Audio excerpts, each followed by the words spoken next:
Imagine a king so fearless that his name strikes terror into his enemies. A king who led his armies across deserts and battlefields, becoming a legend in his own time. This is the story of Richard the Lionheart and his epic conquests during the Crusades. Welcome to our channel. Today, we're diving into the thrilling saga of Richard the Lionheart, one of the most iconic figures of the Crusades. Known for his unmatched bravery and military prowess, Richard of England played a crucial role in the Third Crusade. His relentless drive and strategic genius not only earned him the respect of his allies and enemies alike, but also left an indelible mark on history. Stay tuned as we uncover the conquests that made Richard the Lionheart a legendary crusader. Richard I of England, famously known as Richard the Lionheart, was born on September 8, 1157, in Oxford, England. As the third son of King Henry II and Eleanor of Aquitaine, Richard was not initially expected to ascend to the throne. However, the early deaths of his older brothers paved the way for his rise to power. Richard was a striking figure, tall, handsome, and with a commanding presence that earned him his legendary nickname. He was known for his martial skills and chivalric virtues, embodying the ideal medieval knight. From a young age, Richard demonstrated a passion for military adventure and a keen interest in the politics of his time. As Duke of Aquitaine, he gained valuable experience in warfare and governance, which later proved crucial during his reign. Richard ascended to the English throne in 1189, following the death of his father. His rule was characterized by his relentless pursuit of military glory and a deep-seated desire to reclaim Jerusalem from Muslim control. Richard's motivation for joining the Third Crusade was multifaceted. Following the fall of Jerusalem to Saladin in 1187, there was a widespread call across Christendom to reclaim the Holy City. For Richard, the crusade represented both a religious duty and a chance to solidify his reputation as a great warrior king.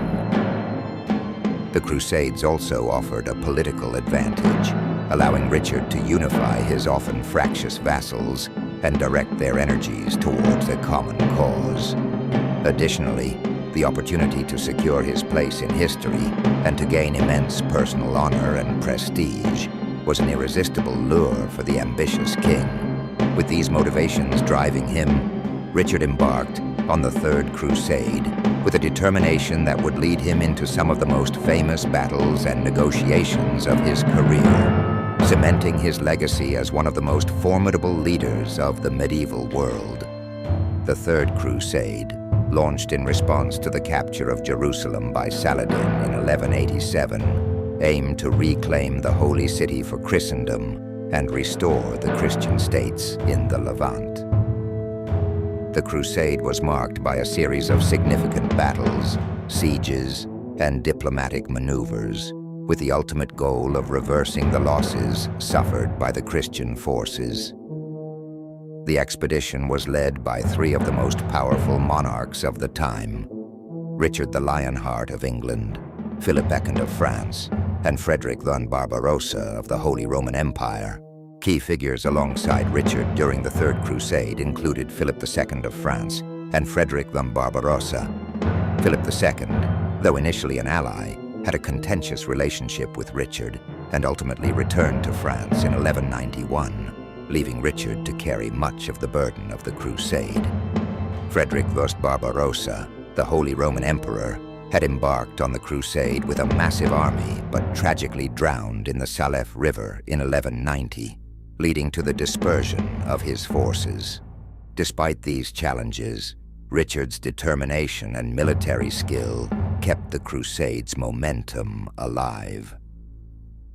Another key figure was Saladin, the formidable Muslim leader and Sultan of Egypt and Syria. Saladin's tactical prowess and leadership made him a worthy adversary for Richard, and their interactions, both on the battlefield and through diplomatic negotiations, became legendary. One of Richard the Lionheart's most notable achievements during the Third Crusade was the siege of Acre. Arriving in 1191, Richard found the Crusaders struggling against Saladin's forces. With his arrival, the siege took a decisive turn. Richard's leadership and tactical acumen invigorated the Crusader army. He orchestrated relentless assaults and employed siege engines with devastating effect. After months of fierce fighting, Acre fell to the Crusaders in July 1191. This victory was crucial, as Acre provided a strategic base for further operations and served as a morale booster for the Crusaders, reaffirming their determination to reclaim the Holy Land. Following the capture of Acre, Richard's military prowess was again on display at the Battle of Arsuf.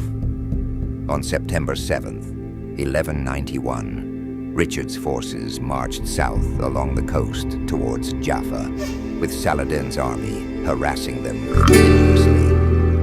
Richard executed a masterful plan, maintaining the formation and discipline of his troops despite the constant skirmishes. When the time was right, he launched a decisive cavalry charge that broke Saladin's lines, securing a significant victory.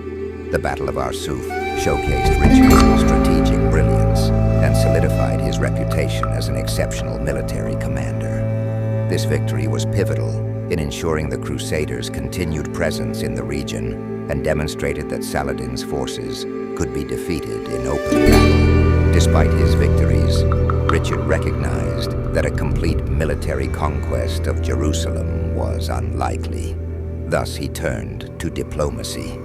Richard and Saladin engaged in a series of negotiations, each recognizing the other's strength and the mutual benefits of a truce.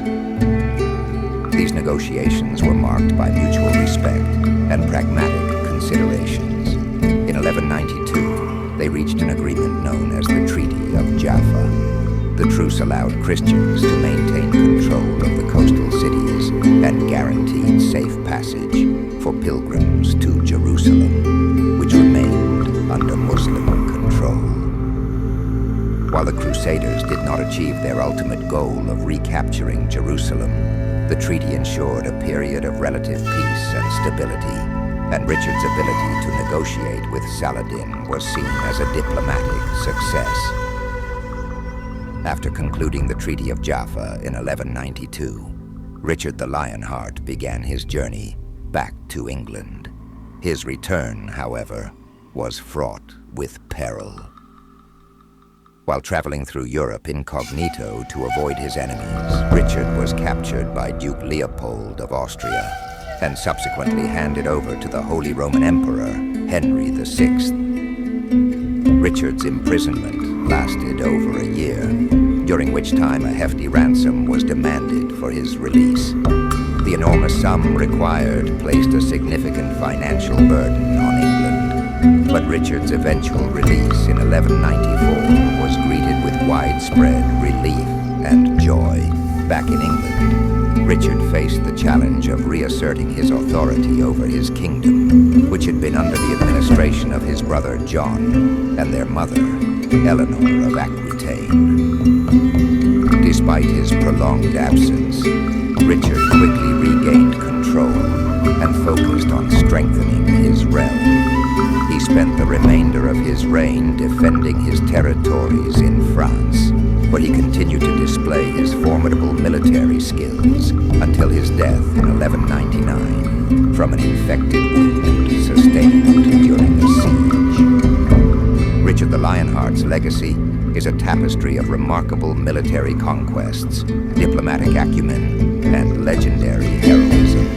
From his pivotal role in the Siege of Acre to his strategic brilliance at the Battle of Arsuf and his impactful negotiations with Saladin, Richard's contributions to the Third Crusade were profound. His leadership not only secured critical victories for the Crusaders, but also left an indelible mark on both European and Middle Eastern history. Richard's life and legacy continue to inspire and fascinate, underscoring his place as one of history's most iconic warrior kings. With that said, thanks for watching, and until next time.